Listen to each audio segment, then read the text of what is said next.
afternoon and welcome back to My Harlem Portraits, the show that aims at shedding a light on the fundamental contribution of African Americans to the building of this country and on Black excellence.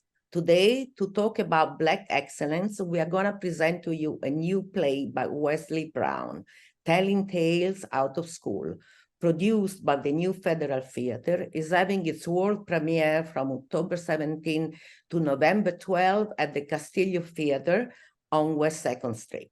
The director is the great Woodie King Jr., founder and producing director emeritus of NFT, and an iconic figure in Black theater.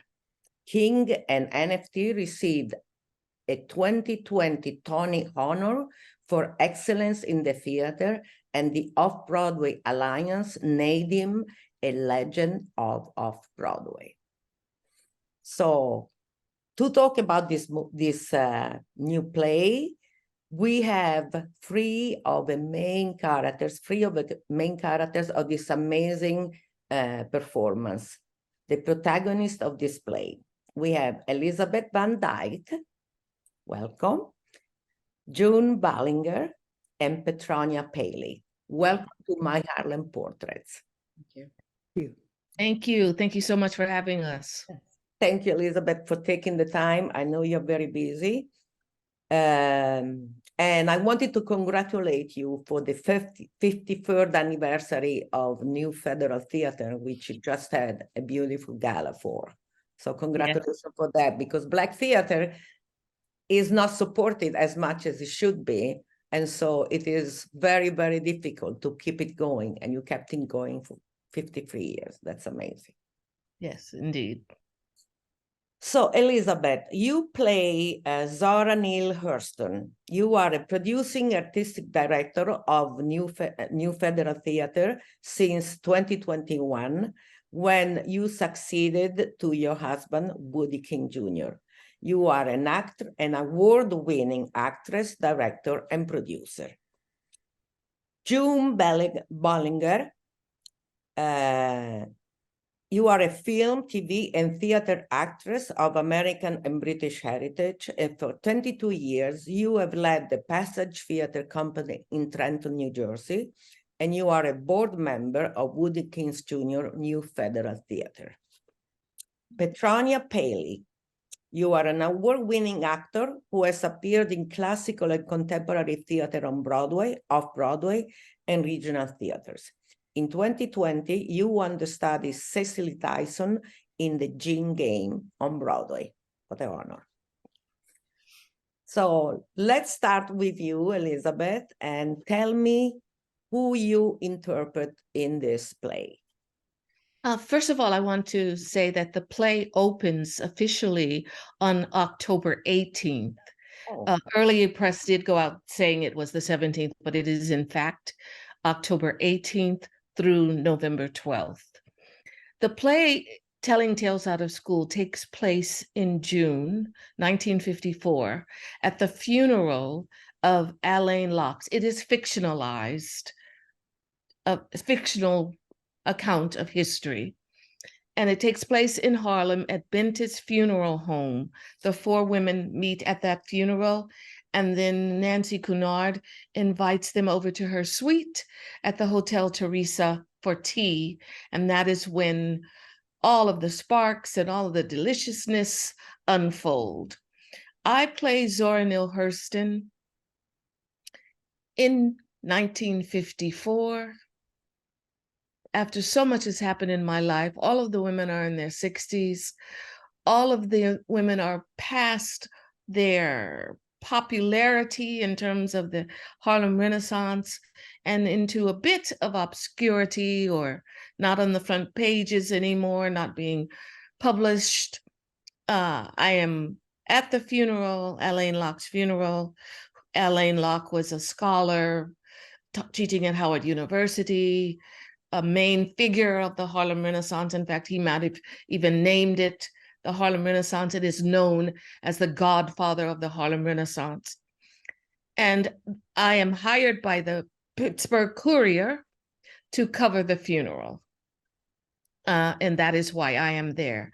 It is Zora and Neale Hurston in 1954 at 60 years old, in her 60s, not at the height of her career.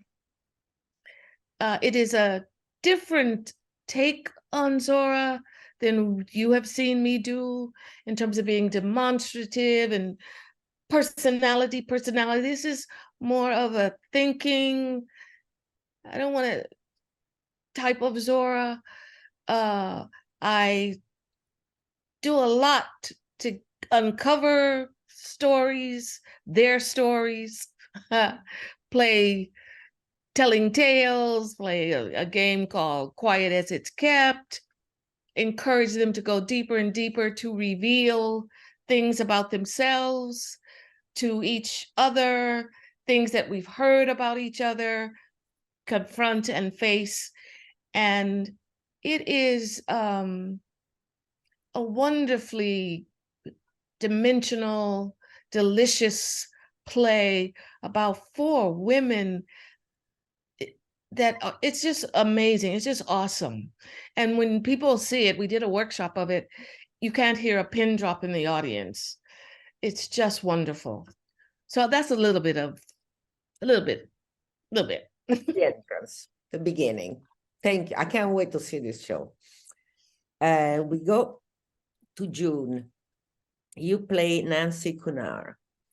Tell us who Nancy Cunard was and what the role is. Well, Nancy was born into British high society. She was technically the heiress of the Cunard shipping legacy. However, from a very early age, she had very strong feelings about social injustices, and she saw that surrounding her by the class that she was born into, and she was a rebel, and she rebelled against it. This is in the teens and in the 20s. She actually rejected her mother and that social class and went to Paris and hung out with all the famous literary figures in Paris at that time, of which there were also a lot of Black Americans who also went there, Josephine Baker and Eugene Bullard, and Bricktop had her club. She was very, very drawn in with that, and she had, from a very early age as well, a very strong, powerful feeling about African art, and which Salvador Dali actually sort of introduced her to some of that. The surrealists were big in the African art, and so she, at some point, she met a Black American jazz musician, Henry Crowder, and it was just a very deep attraction. She actually sort of seduced him, he seduced her, whatever had happened, and she spent 7 years with him, and she was fascinated by his stories of racism in America. She knew nothing about that. I mean, she saw what she saw in England. She saw less of that in France, which is why she was more comfortable there.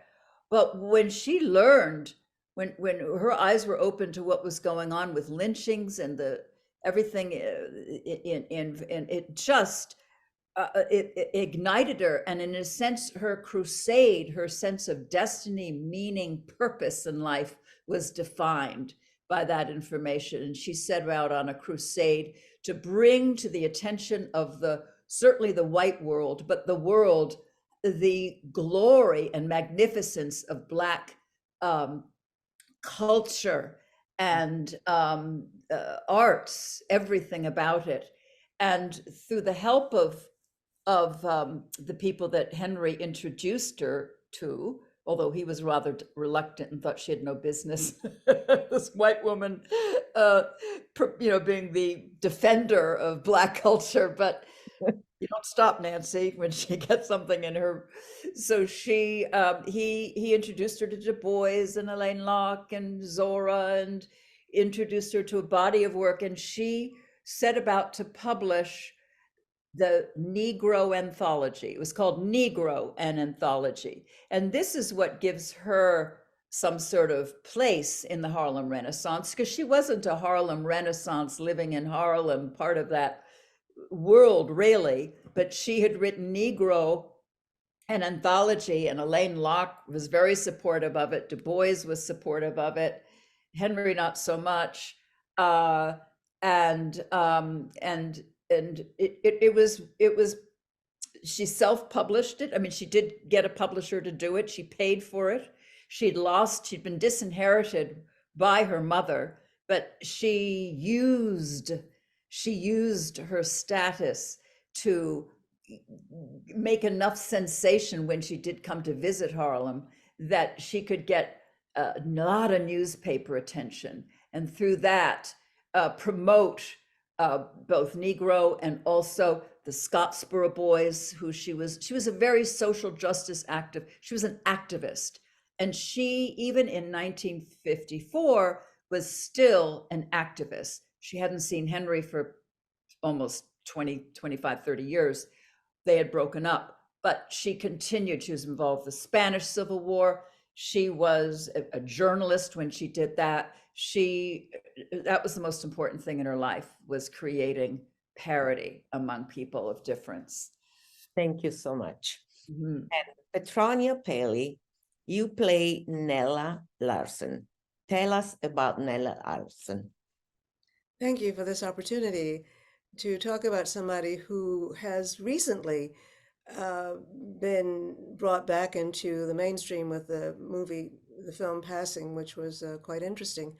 I didn't really know very much about her, but this play has given me the opportunity to really delve into her life. And nightly, I have a book, couple of books about her at my bedside that I delve into every night to get a little bit more of an understanding about her. In this play, as has been mentioned, she is an older woman, and she has not been on the literary scene for about 20 or 30 years. She, after a scandal, she dropped out of things, although she continued to write, but the books were not published. But she was brought low after the success of two novels, Passing and Quicksand. She was brought low by this short story she had written called Sanctuary that really did her in. And it's a fictionalized version of things. She actually, from my reading, was able to get past it to some degree, and she continued to write, but the books were not received. They were said they were not accepted, and she returned.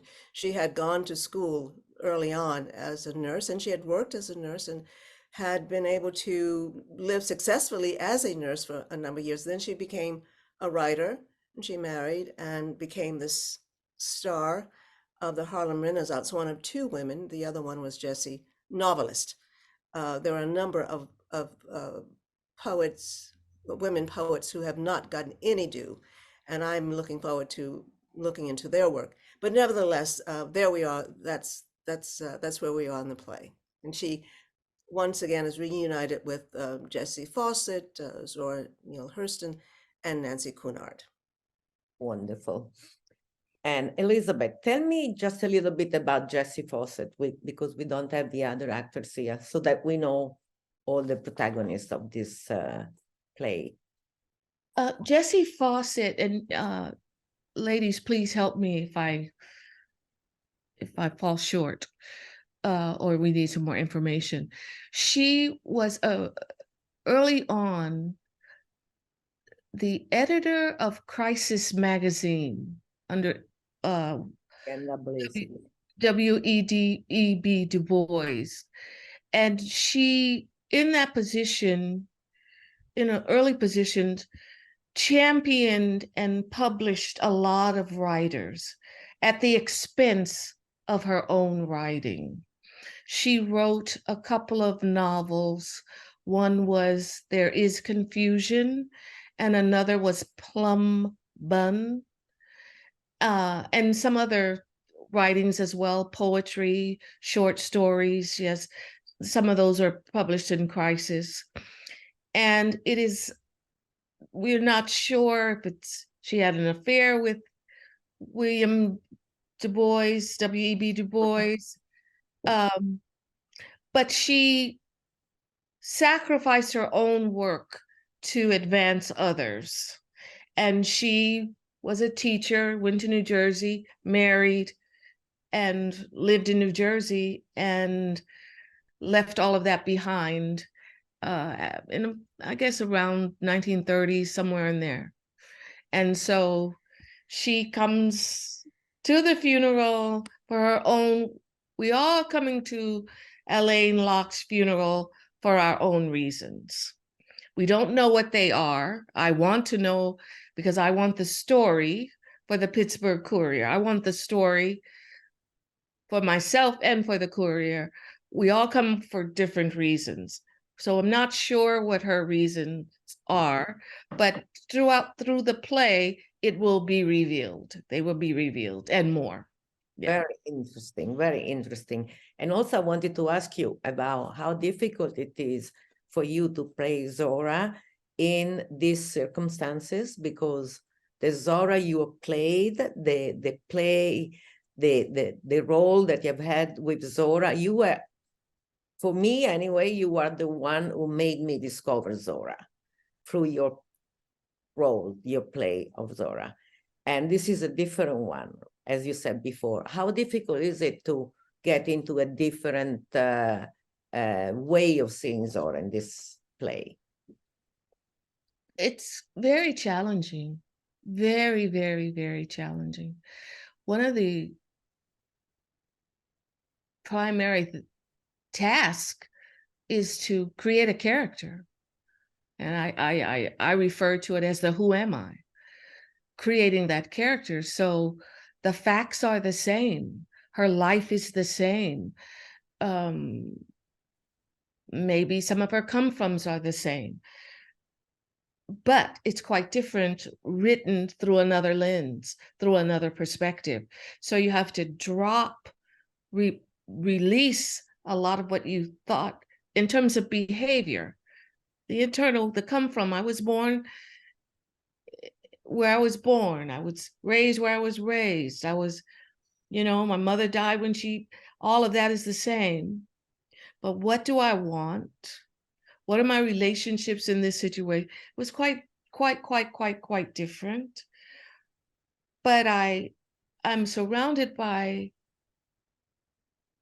these June Ballinger and Rashada Abrams and Petronia Paley they are amazing artists. I mean, they are breathtaking. Their work is, they're offering their work to the creativity, to the muse, and to be there, to be a part of that.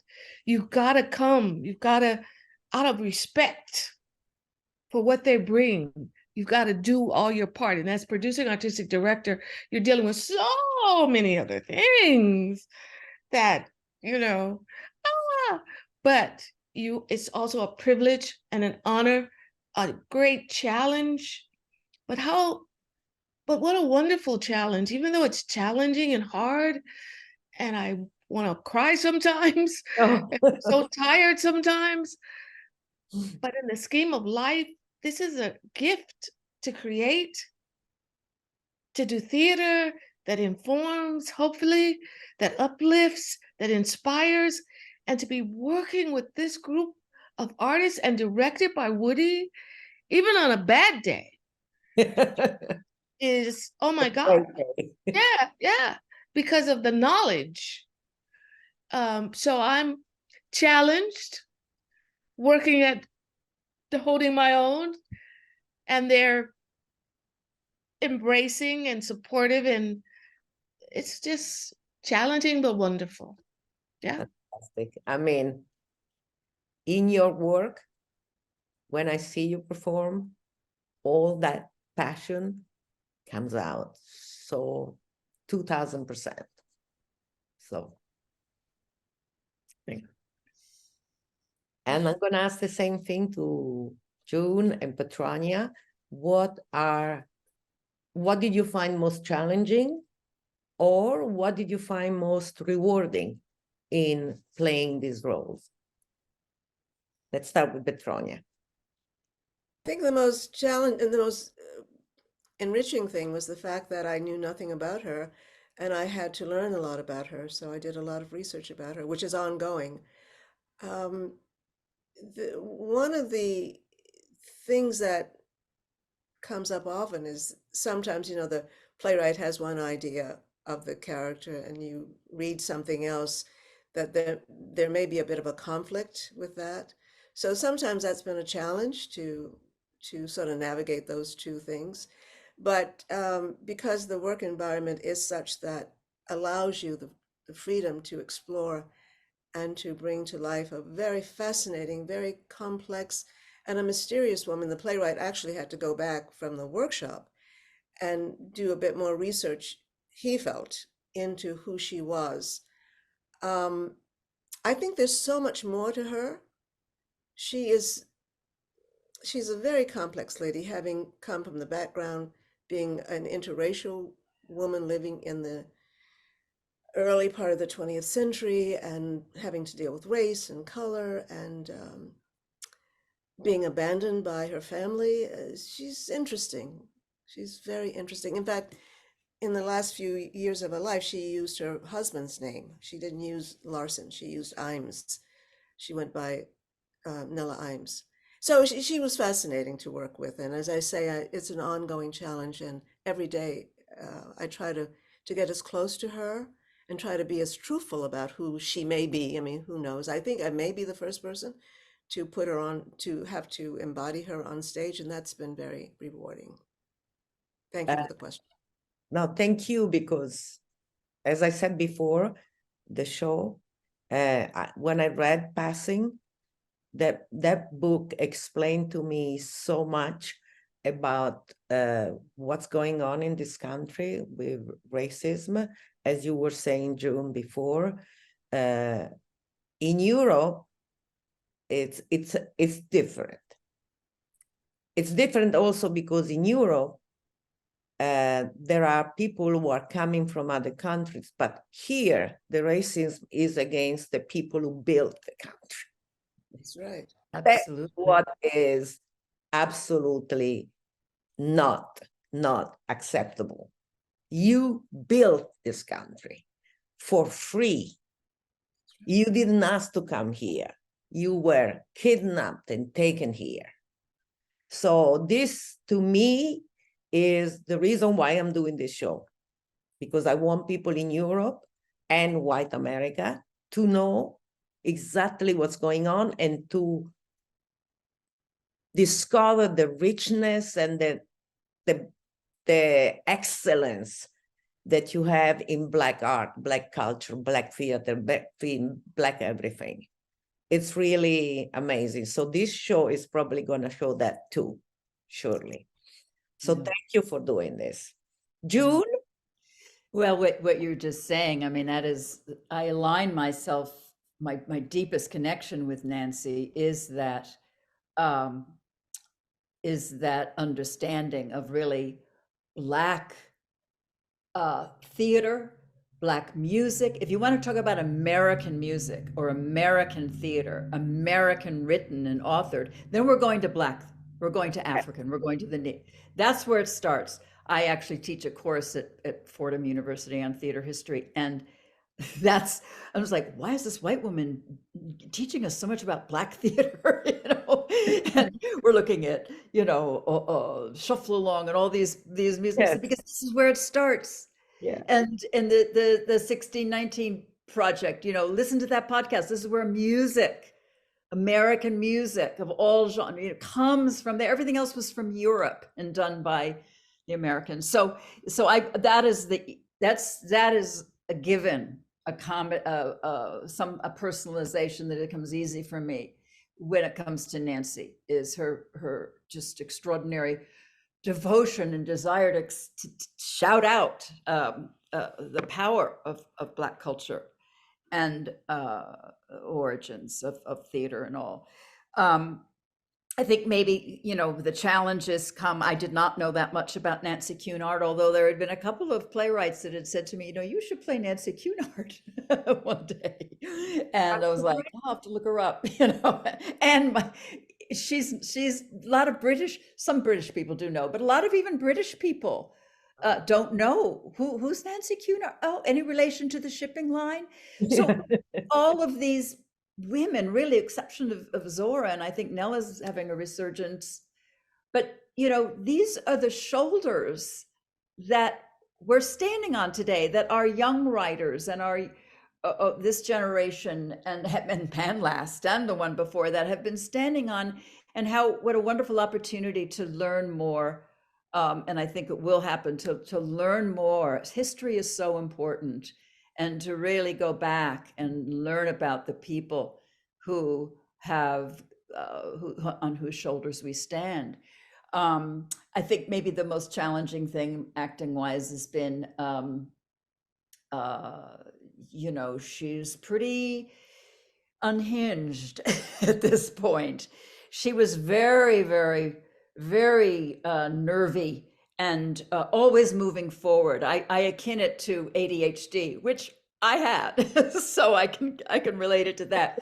But she did not have self-reflection. She didn't have the power of turning the lens onto herself and questioning her motives. This is a woman who did not do that. She always was moving forward, running from her path. Nothing, but she wasn't accountable for anything. And she just did act.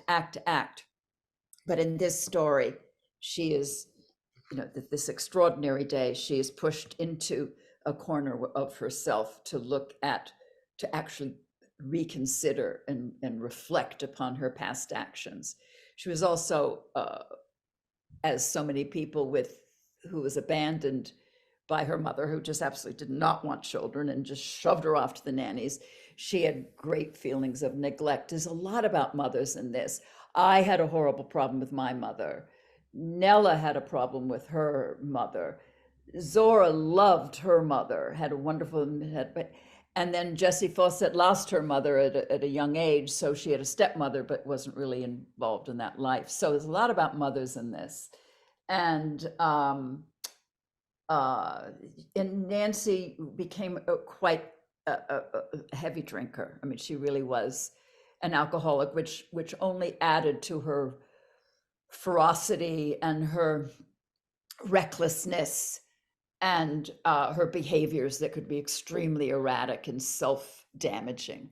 So it's the damage that this woman has done to herself that is something that at that age it has to be seen, but how much so doesn't detract from the balance of the story being told and the other characters. So it's that balancing. Thank you so much. Elisabeth, we don't have much time left, so I would like to ask each one of you, what do you want? What is the message that this play is giving and that you want the public to go home with after seeing this show? I cannot say there is a message that I want the public to go home with. I want them to come to see the play, which is at the Castillo Theater, which is at 543 West 42nd Street in New York City. They can go to newfederaltheater.com, that's TRE Theater, to get tickets. We run through Tuesdays through Sundays at 7:30. It is a fictionalized play of a historical event featuring 4 women, historical women, who are confronting themselves who have a period in time in history, who some are obscure, as you have pointed out so beautifully. We are standing on their shoulders, so they will be illuminated. Their work and contribution will be illuminated. We would hope that you want to know more about them, and we hope to have some of their books, if possible, available there. We want to entertain, we want to heal, we want to uplift, transform. That's what we want to do with all of our work. And this, I don't think, is any exception. Thank you. Thank you. Thank you. Petronia? I would say that it opens a window. It sheds a bit of light on for women. Perhaps you want to go and learn more about, read their books, and discover who they are. Thank you. And June? Yes, I'd like to see them get their place in history back. Thank you so much for being with the viewers of My Harlem Portraits, having given us this time. I invite all my viewers to go and see this beautiful telling tales out of school that is playing at the Castillo Theater. And I thank you, these beautiful, wonderful, talented ladies, to having given us your time. Thank you for giving us your time. Thank you. Bye.